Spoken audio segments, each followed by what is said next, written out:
Do you see this sale right here? Meta thinks it was placed by a person in Ukraine when it was actually placed by one of our existing customers in Switzerland. Not only that, but do you see this sale right here? It's outright fake. Never actually happened on our store. And neither did this one, or this one, or this one, or this one. Now, I've spent the last year building a software to help figure out which of our Facebook ads are actually resulting in sales, because as the owner of a brand that sold nearly $10 million worth of Apple Watch bands, mainly through Facebook, we were particularly hard hit by the iOS 14 privacy changes, because something like 95% of all of our ad spend was on iOS. And building this tracker, I've discovered some crazy things that Facebook is doing now a couple years later, since the dust has kind of settled on iOS 14. And honestly, it's something that anyone running ads on Meta or TikTok should be aware of, as well as some honestly quite shocking loopholes we found in Facebook's conversion API, or well, Meta's conversion API. But basically, I'm making this video to lay it all out and expose exactly why your ad tracking is so messed up and what you can do today to help fix it.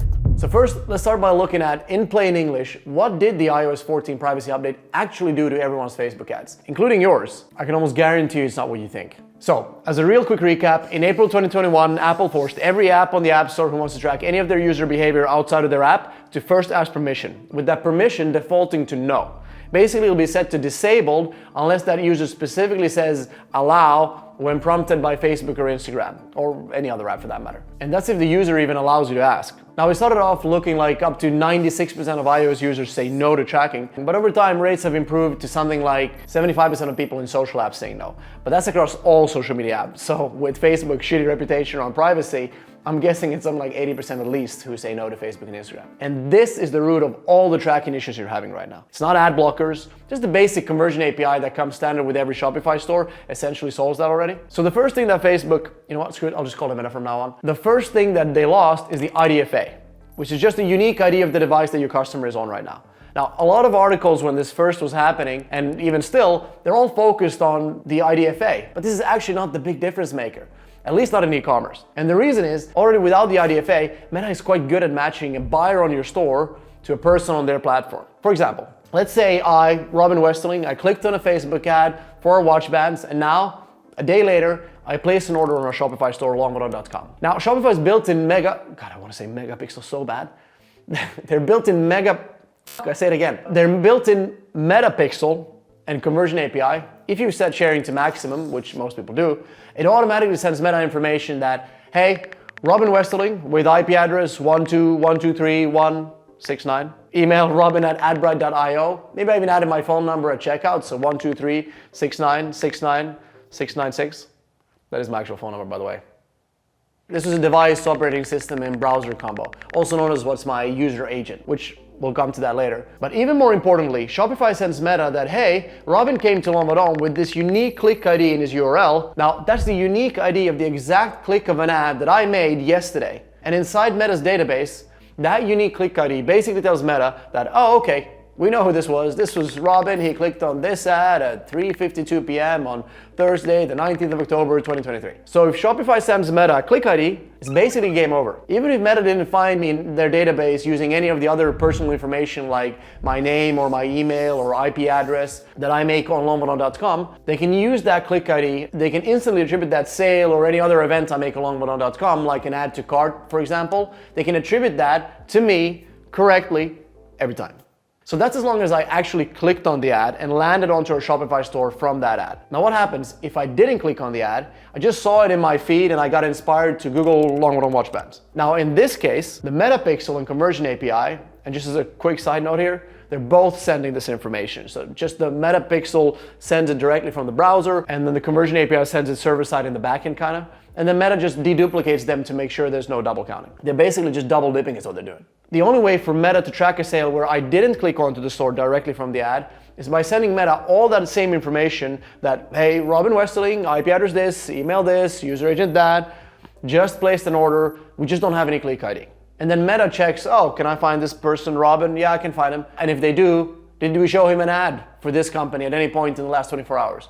Oh, it looks like we did. Boom. Let's attribute this purchase to this ad. And this is a really common way for Meta to attribute sales to an ad, even if there was never a direct click to your store from that ad. Now, I want to mention here that we don't actually know if it's enough that you just like scroll past the ad, or do you have to actually look at it for a few seconds for Meta to go, all right, that counts as a view. But my best guess is just a quick scroll past is gonna do it in their eyes, because I mean, they are quite incentivized to take as much credit for your sales as they possibly can. So what's the problem here?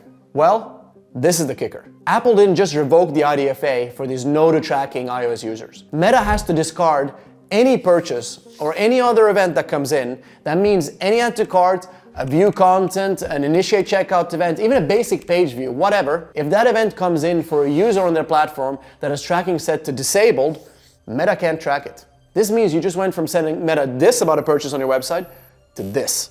Now there's nothing Meta can do here. They're basically completely blind to these iOS 14 no-to-tracking users. But here we've actually found a pretty shocking loophole that directly gets around this, but I'll get to that later. The third big difference maker for any brand running ads on Meta has been that Meta simply can't see anymore when no-to-tracking iOS users go around the web shopping and browsing for things that they're interested in.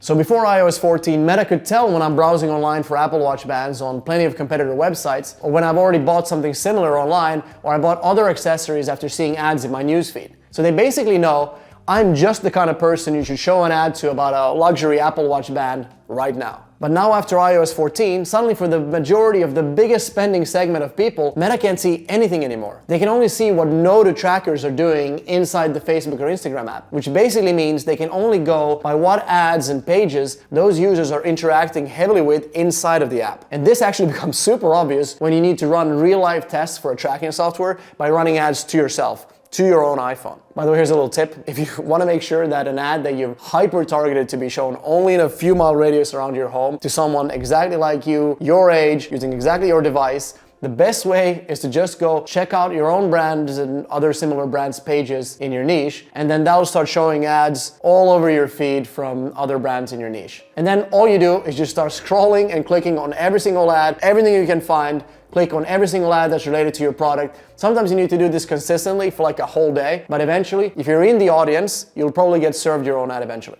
And this loss of knowledge of what people do outside of Meta is a big reason for why Meta, actually back then still Facebook, was running ads in the Wall Street Journal saying they're standing up to Apple for small businesses everywhere. So, let's look at exactly what actions have Meta taken to try and solve this. Now the main headline here is they started computer modeling what no-to-trackers are doing outside of Meta, which is basically just another way of saying they started guessing. Now there's two key parts to this guessing. First, if we use the example from before, that purchase event that we sent to Meta about my order, what Meta will do is based on that user agent, if it shows iOS 14 or higher, they initiate a check to see if this person, Robin in this case, does he allow tracking? If no, discard the event. But we've noticed from our own and everyone else's ad accounts that it's clear that they still keep some form of track of the orders and events coming in. They just have no idea who did them. It could be any of the hundreds of thousands of no-to-tracking iOS users that they served your ads to in the last 7 days. And then, just as Meta explains in their documentation, they guess which of these people might have generated the sale, or add to cart or page view event on your store. So it's pure computer modeling, or come on,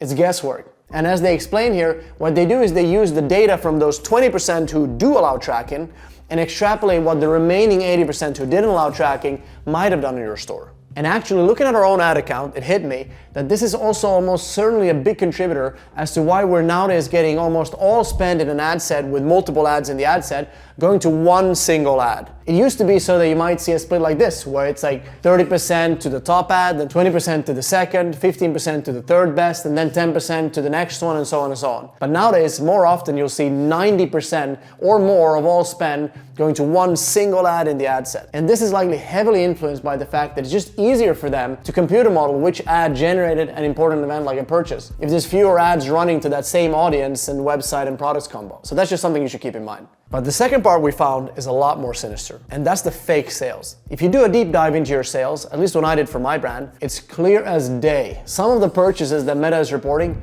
never happened. And it's not just me, we're hearing this from basically everyone we talk to. These are sales that never actually happened on your store, but their computer modeling just calculated that, hey, statistically, we think there probably should be a sale here. And we think the amount should be for about this. So remember that whenever you're looking at the purchases or add to carts or any of these events in your ads manager, some of them are just pulled right out of their ass. So what can you do to fix this? Well, I know I might sound biased here, but you really, in my opinion at least, should have some form of third-party server-side tracker to get a source of like certain truth into your ads manager. It doesn't have to be ours. You can use alternatives like Triple Whale or Hyros or Cometly. And to be honest, there's a ton of other options out there. You can even use Google Analytics, although it's not the best for tracking like individual ads. And the data in GA4 comes with like a huge delay. And particularly if you're on Shopify, honestly, I'd recommend using something that was purpose-built for e-commerce, because I can tell you it's honestly a whole different beast to track events accurately in something like Shopify. Now, what you need to know here is that none of these trackers can catch any of these view-through sales that we discussed earlier. That's sales where no one ever actually clicked on the ad. That's because all these trackers, including ours, all work by passing the unique ID of an ad set, or campaign through the UTMs in the URL. And if there's no click on the ad, then there's no UTMs being passed. And then the third-party tracking pixel in your store doesn't have any way to track that visit back to an ad. So, in the name of full transparency, as the founder of a tracker just like this, here's a few examples of what a tracker like this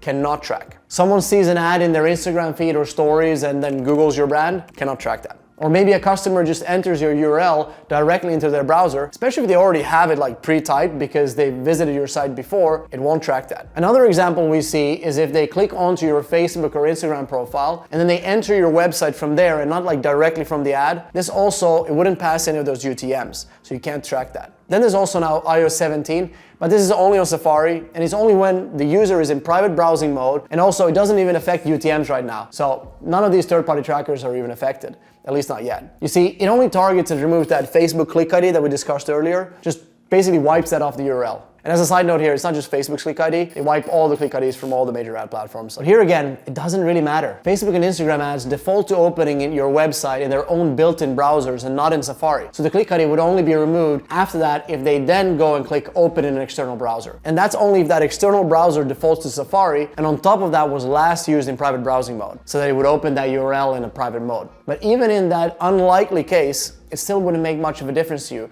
because that important click ID was already captured by your third-party tracker when they originally landed on your store with that built-in Facebook or Instagram browser. So honestly, I wouldn't worry too much about iOS 17. Now lastly, I want to mention that we've also seen that sometimes UTMs just aren't passed in the URL for whatever reason. Honestly, we have just no idea why. Could be anything really. Any issue on Meta's side as the page loaded, or for whatever reason the UTMs just weren't in the URL. It just simply seems to happen from time to time. But anyway, that's what you can and can't do with UTM-based third-party trackers. And despite some shortcomings, in my opinion, it's still absolutely worth having, because otherwise, you're just blindly trusting reports that are mostly just guesswork. But alright, what about that loophole I mentioned earlier? Well, as we just saw, there's still several situations in which your ad directly led to a purchase or an add to cart event, but UTMs just couldn't catch it. And for any of your visitors who still allow Facebook and Instagram to track them on iOS, or for customers shopping on an Android or on their computer, these can all still be tracked correctly by the Metapixel and Conversion API that's set up in Shopify. No problem here. But if we look closer again at our example from before. So, I, Robin Westerling, placed that order on longboardon.com, and Shopify instantly feeds this info to Meta, and Meta checks if they showed or got a click on an ad by Robin during the 7-day click or 1-day view window that Longboardon has set in their ads manager. But let's say that Robin has said no to tracking, and we know that this means that my purchase gets instantly discarded by Meta. But we also know from our testing that Meta only runs the check because my user agent says iOS 14, 15, 16 or higher. So what would happen if you send that same event, all the same info, but you modify the user agent to say iOS 13, and only then do you feed it to Meta? What would happen? Well, to our big surprise, it goes through every time. And I mean it goes through and behaves exactly like an event for a yes to tracking iOS user. And we tested this extensively, every single time. So long as you modify that user agent, the event gets distributed to the right ad, to the right person, and it's clearly not being discarded anymore, even if Robin has asked Facebook and Instagram not to track him. Basically what this means, if you were to use a software that sends all these same events as Shopify would, like page views, view contents, add to carts, initiate checkout, adds of payment information, and even purchase events that Shopify normally sends. But whenever the user agent is iOS 14, 15, 16 or higher, the software modifies that user agent from iOS 14 and above to iOS 13 or lower, and only then feeds it to Meta. And now, you're essentially back to tracking just as accurately as you were even before any of these iOS 14 privacy changes took over the whole industry. Now at the moment I know of only 2 trackers for sure who figured this out. One is us, and the other one is called WeTracked, which is actually how we figured this out in the first place. Because we kept losing customers to them, and the customers would all say the same thing. Trust me, it's feeding sales extremely accurately back to Meta without the need for any UTMs. So after enough digging and a lot of trial and error, turns out they were right.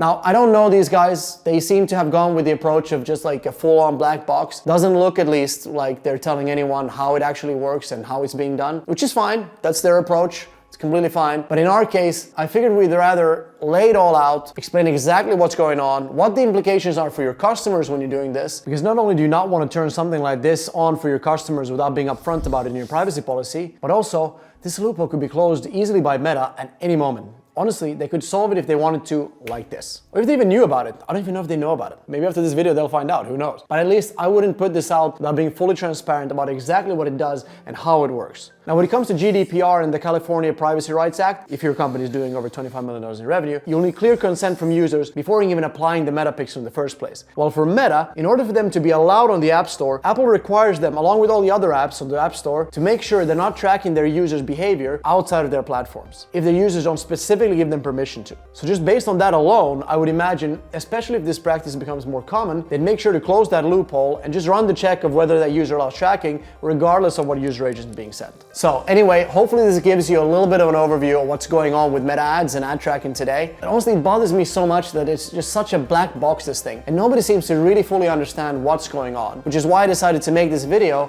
so you could get a better idea for what's actually happening behind the scenes. Oh, and by the way, I've included links to every service that I talk about in the description below, so you can check that out in your own time. Peace out.